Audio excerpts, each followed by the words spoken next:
So if it's a fairly if yesterday, say, in the mentioning of Woolf's A Room of One's Own, was Woolf writing about the same thing that we would need to talk about now as writers attempting to find that space in which one could receive and then at one's right moment respond? Is it a different conversation 100 years on as you perceive it?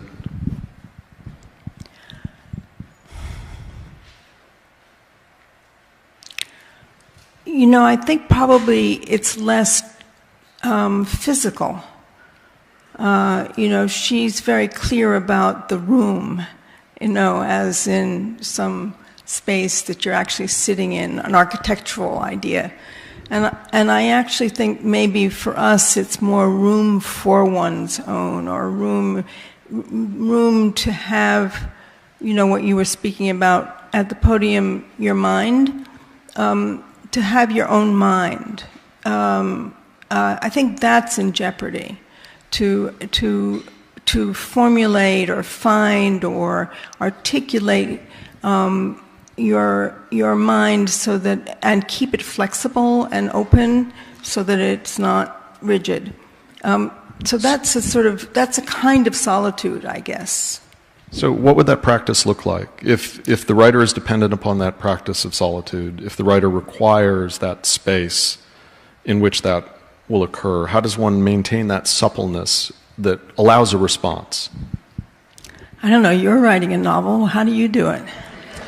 I wake up early in the morning and I go straight to my desk. I mean, that's before the chatter and the noise intrudes upon my own ability to think. Yeah, habits are useful. Someone like me, it's difficult because I have really bad habits. What does that mean? You have bad habits? I mean, you have 9 books of poetry. You have this extraordinary collection of thought. I have really bad habits. Share, won't you, since we're all pruriently interested in badness, what Anne Lauterbach's badness looks like. No one's here. It's just you and me.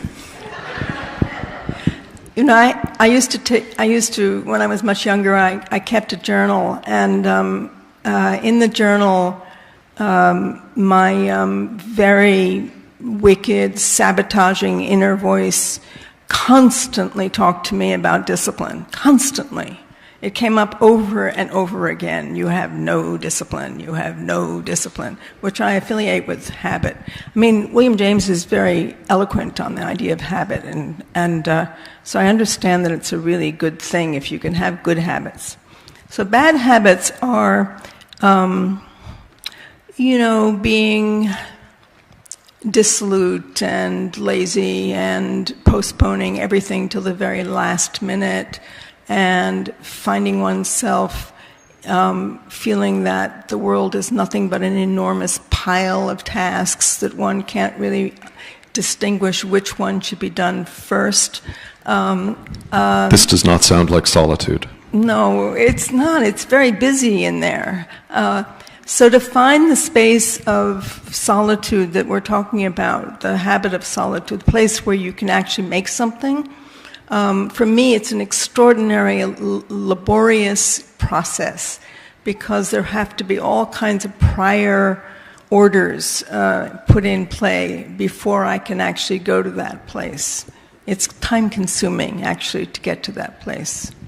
You haven't revealed anything too dark here. You sound all too human in the idea that you have a life that extends beyond your desk and laundry to fold and so forth. But I actually feel that I know so many, particularly novelists, maybe not so much poets, who do exactly what you do. You know, they have a very daily schedule. It's protected.